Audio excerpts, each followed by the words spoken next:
Salam, selamat siang anak-anak.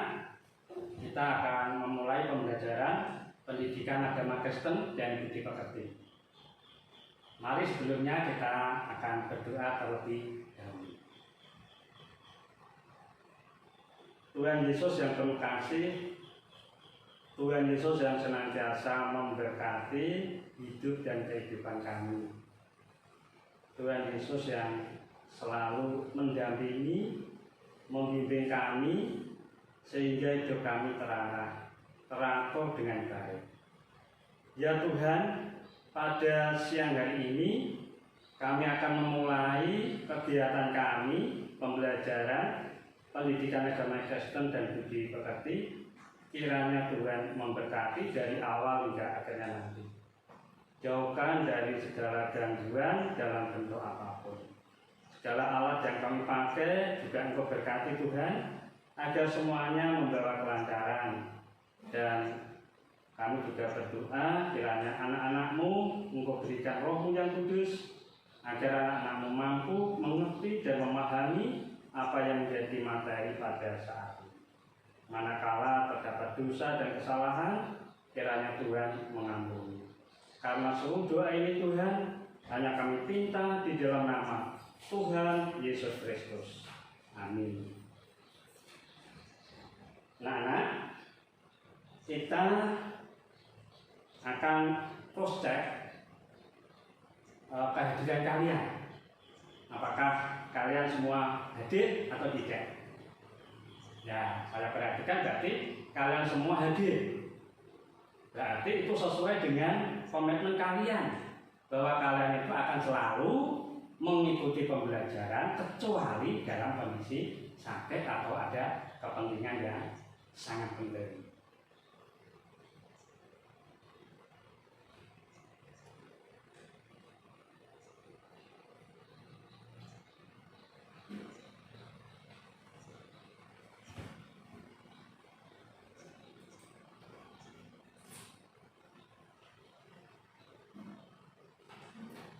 Pak Guru akan menyampaikan tujuan pembelajaran. Setelah pembelajaran selesai, anak dapat memiliki kemampuan yang pertama yaitu untuk mensyukuri hidupnya sebagai pengikut Yesus dan menyebutkan sifat-sifat Tuhan Yesus yang patut diteladani. Mari kita belajar bersama Bapak Guru melalui media PowerPoint. Sebelum saya mulai, Pak Guru akan membagi menjadi dua kelompok yang terdiri dari 4 anak. Ayo tulis kelompoknya. Yang pertama, kelompok pertama tugasnya berdiskusi tentang arti teladan. Dan kelompok 2 mendiskusikan keteladanan Tuhan Yesus. Mari lihat di layar, Pak Guru mau menjelaskan. Judulnya adalah Yesus Teladanku, yang saya ambil dari Injil Lukas 22 ayat 39 sampai 43. Dan selanjutnya bisa dibaca sendiri di layar.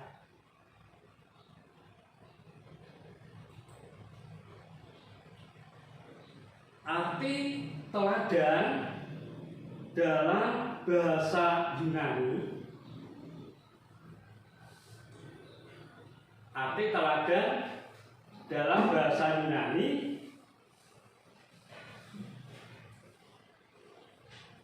adalah tupos.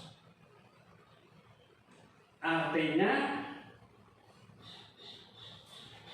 model, ideal atau idola, pola, dan contoh.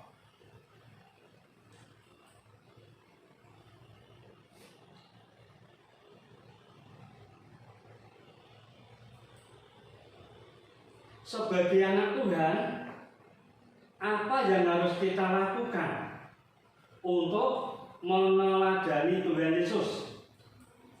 Ada beberapa teladan dari Tuhan Yesus bagi kita, yaitu Tuhan Yesus peduli dengan yang menderita. Sebelum itu Pak Guru mau menyampaikan, yaitu jadilah orang-orang pilihan Allah, yaitu memiliki kesempatan untuk menyatakan perbuatan Allah. Kita diminta oleh Tuhan untuk menjadi teladan dalam perkataan, tingkah laku, kasih, kesetiaan, dan kesucian. Berikutnya, kita harus menjadi saksi, yaitu dapat membawa orang lain menjadi percaya kepada Yesus. Menjadi garam dan terang dimanapun kita berada, dimanapun kita ada. Menjadi garam artinya adalah memiliki peranan yang berguna, yaitu membantu orang lain dengan tulus. Dan berikutnya adalah menjadi terang. Artinya apa? Artinya adalah membawa sikap-sikap yang telah dicontohkan oleh Yesus untuk diterapkan pada sekitar kita.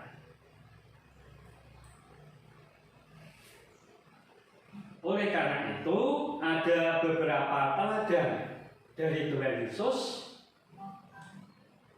yang bisa kita jadikan teladan. Yang pertama adalah Tuhan Yesus peduli dengan yang menderita,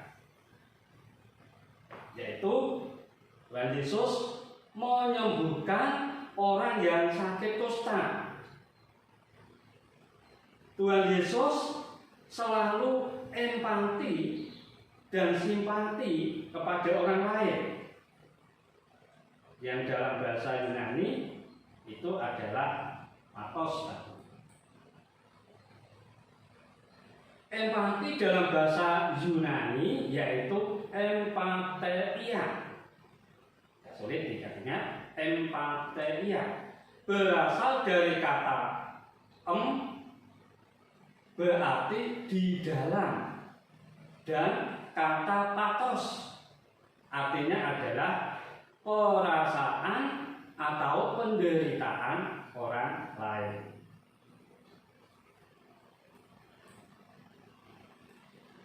Simpati itu berasal dari bahasa Yunani, yaitu simpatheia. Simpatheia berasal dari kata sum yang berarti sama-sama, dan kata pathos yang berarti perasaan atau penderitaan. Jadi kata simpati berarti ikut merasakan perasaan atau penderitaan orang lain. Dan empati berarti ikut merasakan dan benar-benar dalam posisi yang sama dengan orang yang mengalami penderitaan.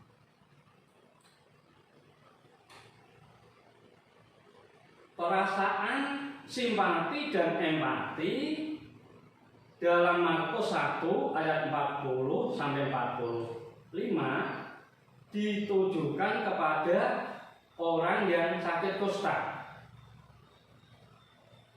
Dalam Yohanes 11 ayat 35, Tuhan Yesus sampai menangis melihat kesedihan Marta dan Maria karena kehilangan Lazarus yang sudah 4 hari meninggal. Yang kedua adalah Tuhan Yesus selalu dekat dengan orang yang dilecehkan, yaitu perempuan Samaria yang bermasalah dalam berkeluarga. Kenapa? Ia dianggap perempuan nakal atau pezina. Maka dia tidak berani ambil air bersama dengan orang lain di sumur Yakub. Dan pada waktu itu dia berani mengambil air itu pada siang hari, sekitar jam 12 siang. Kenapa? Supaya tidak diperguncingkan oleh orang lain. Pada waktu dia mengambil air di siang hari itu bertemu dengan Tuhan Yesus. Kemudian Tuhan Yesus meminta air dari perempuan Samaria ini, dan ini tidak lazim. Kenapa tidak lazim? Karena orang Samaria ini adalah keturunan campuran, yaitu bangsa Asyur dan orang Israel. Darah mereka yang tercampur dengan darah orang Asyur, dan agama mereka yang berbeda dengan agama orang Israel. Inilah yang membuat mereka tidak disenangi oleh orang-orang Yahudi, karena mereka dianggap najis, dan Tuhan Yesus tidak memperdulikan itu. Sehingga Tuhan Yesus mendekati perempuan itu dan menegur, kemudian terlibat dalam percakapan teologis yang mendalam. Perkataan Tuhan Yesus itu membuat perempuan ini takjub, heran, sehingga ia pergi mencari orang-orang di kota untuk menjumpai Tuhan Yesus. Sungguh luar biasa, dari seorang yang terbuang menjadi seorang penginjil yang memperkenalkan Tuhan Yesus pada banyak orang. Tuhan Yesus membenci ketidakadilan. Nanti bisa dibaca di rumah dari Matius 21 ayat 12 sampai 13. Kenapa? Karena bait Allah itu dipakai untuk berdagang, yaitu berdagang binatang korban, dan orang yang berjasa menyediakan tempat penukaran uang untuk persembahan. Karena apa? Karena uang yang bergambar kaisar itu tidak boleh untuk persembahan. Kemudian yang berikutnya adalah yang keempat, Tuhan Yesus membenci kemunafikan. Orang Farisi melarang menolong orang pada hari Sabat, tetapi ia lebih sayang kepada lembunya jika terperosok. Mereka segera menolong lembunya daripada menolong orang yang menderita. Jadi hari Sabat belum selesai, karena lembunya terperosok, kemudian menolong. Ini yang dikatakan oleh Tuhan Yesus kemunafikan. Yang kelima, anak-anak, yang kelima, Tuhan Yesus berdoa kepada Bapaknya. Ada di dalam Lukas 29 ayat 39 sampai 43. Kenapa? Tuhan Yesus memahami betapa pentingnya menjalin hubungan yang akrab dengan Bapa di surga. Melalui doa menjadikan tetap dalam persekutuan dengan Allah.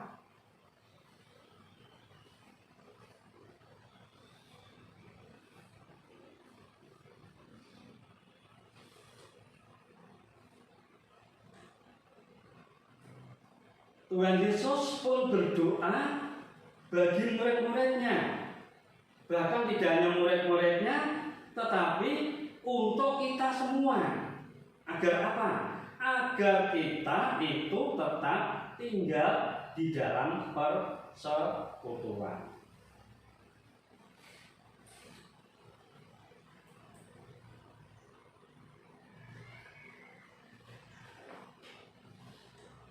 Mari anak-anak kita lanjutkan masing-masing untuk menyampaikan atau membacakan hasil diskusinya. Dan saya beri waktu untuk kelompok 1, kelompok 2 nanti boleh memberikan pertanyaan.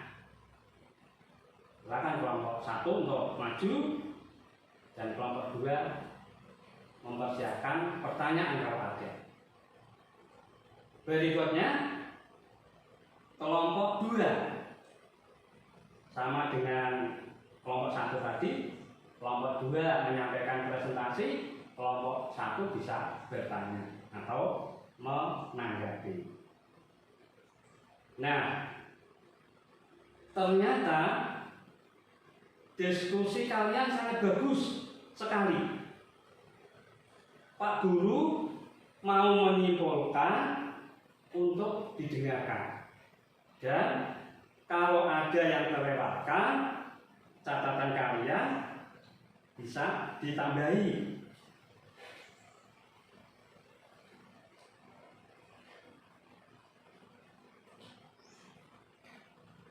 Sekarang sediakan buku tulismu.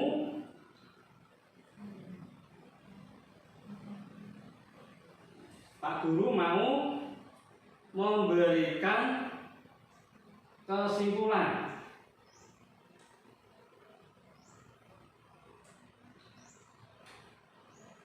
Kata teladan dalam bahasa Yunani yaitu tupos. Artinya model, ideal, atau idola, pola atau contoh. Hidup kita harus menjadi model, menjadi idola, menjadi contoh. Karena kita adalah terang dunia. Kita diminta oleh Tuhan untuk menjadi teladan.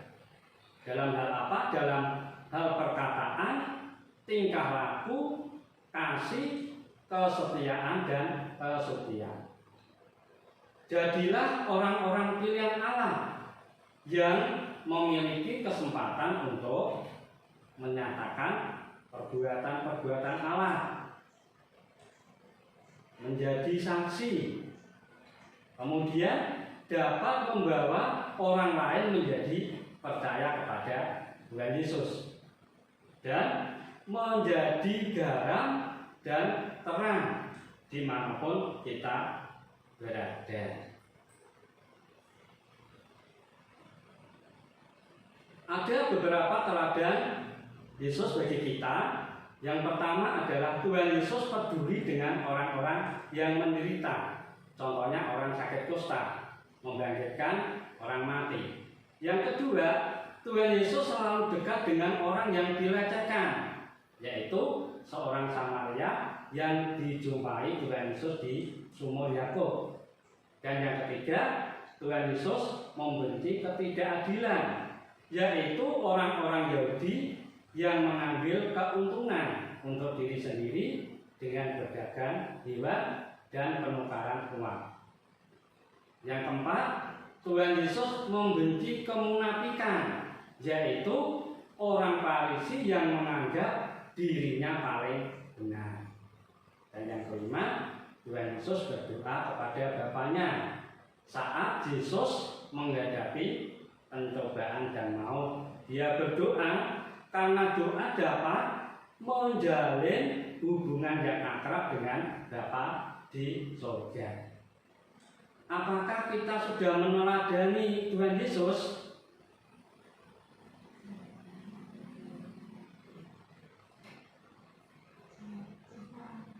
Ya, kalian bisa meneladani apa yang diteladankan oleh Tuhan Yesus di dalam hidup kita. Berikutnya, anak-anak, untuk menyiapkan, guru akan memberi pertanyaan pilihan ganda untuk ditata dan dijawab jawabannya saja. Yang pertama, kita sebagai orang pilihan Tuhan seharusnya menjadi teladan dalam kebaikan. Sebab setiap orang akan melihat dan membaca diri kita. Rasul Paulus mengatakan bahwa kita adalah titik-titik. A. Alkitab yang terbuka. B. Taurat yang berjalan. C. Bejana yang hilang. D. Teladan Yesus. Yang kedua, seringkali kita memandang orang-orang yang pandai dapat menjadi penginjil yang hebat. Namun, pada kenyataannya belum tentu seperti yang kita lihat. Hal ini terjadi seperti pada perempuan yang dianggap hina dan dilecehkan oleh orang Yahudi. Setelah yang mendengar perkataan Yesus, membuat perempuan itu segera pergi untuk titik-titik. A. Mengambil persembahan dan segera pergi ke bait Allah. B. Mencari orang-orang di kota untuk menjumpai Tuhan Yesus. C. Menjadi seorang penginjil yang hebat. D. Meneladani sikap Tuhan Yesus kepada manusia. Pilih salah satu. Yang ketiga, di sekitar bait Allah terdapat orang yang menyediakan jasa tempat penukaran uang untuk persembahan. Sebab itu uang sehari-hari tidak berlaku di bait Allah dan dianggap uang haram karena titik-titik. A. Uang yang berlaku adalah uang dari pemerintah Romawi, maka tidak berlaku di Israel. B. Terdapat gambar kaisar, jadi itu milik kaisar dan tidak berlaku di bait Allah. Yang C. Pelanggaran terhadap hukum Taurat, yaitu hukum yang kedua. Yang D. Tiap negara memiliki kedaulatan masing-masing, sehingga tidak boleh memaksa. Yang keempat, Tuhan Yesus selalu tergerak hatinya ketika melihat penderitaan orang lain. Dia memiliki empati yang sangat tinggi terhadap manusia yang menderita. Inilah teladan dari Tuhan Yesus bagi kita, yaitu titik-titik. A. Peduli dengan orang yang menderita. B. Ia dan muridnya ikut menderita. C. Memperhatikan masyarakat luas. D. Berkarya di tengah dunia. Pilih salah satu. Yang kelima, yang terakhir, pada zaman Tuhan Yesus, orang Samaria tidak disukai dan dianggap najis oleh orang-orang Yahudi. Karena agama mereka berbeda dengan orang Yahudi dan mereka berasal dari keturunan campuran, yaitu titik-titik. A. Bangsa Israel dan bangsa Mesir. B. Bangsa Edom dan bangsa Smyrna. C. Bangsa Asyur dan bangsa Israel. D. Orang Galilea dan orang Amon. Pilih salah satu.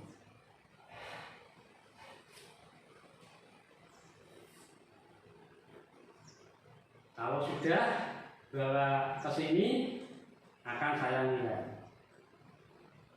Apakah ada pertanyaan?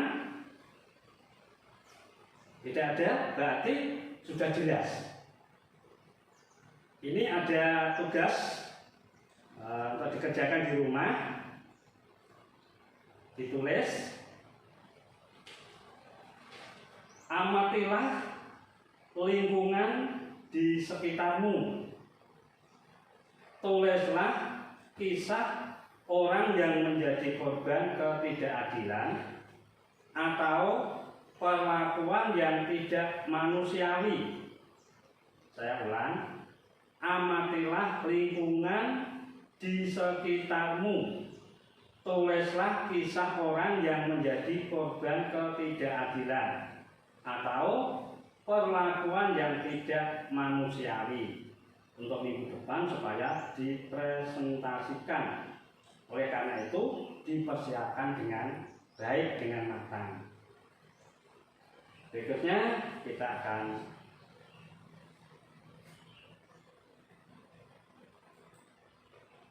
doa. Mari kita berdoa.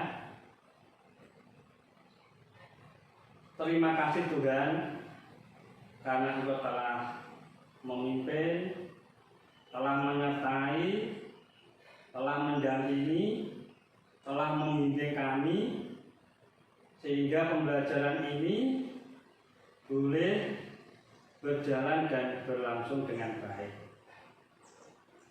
Yesus adalah teladanku, biarlah benar-benar apa yang sudah dilakukan oleh Tuhan Yesus dapat kami lakukan juga untuk kehidupan kami sehari-hari dimanapun kami ada dan berada. Meteraikan Tuhan pembelajaran ini sehingga anak-anak Tuhan boleh menjadi terang dan terang dunia. Dan kami juga akan melanjutkan aktivitas atau kegiatan kami selanjutnya. Kau berkati agar dapat berjalan sesuai dengan kehendak-Mu, dan ampunkan segala dosa serta kesalahan yang sering kami lakukan. Karena semua doa ini Tuhan hanya kami pinta di dalam nama Tuhan Yesus Kristus. Amin.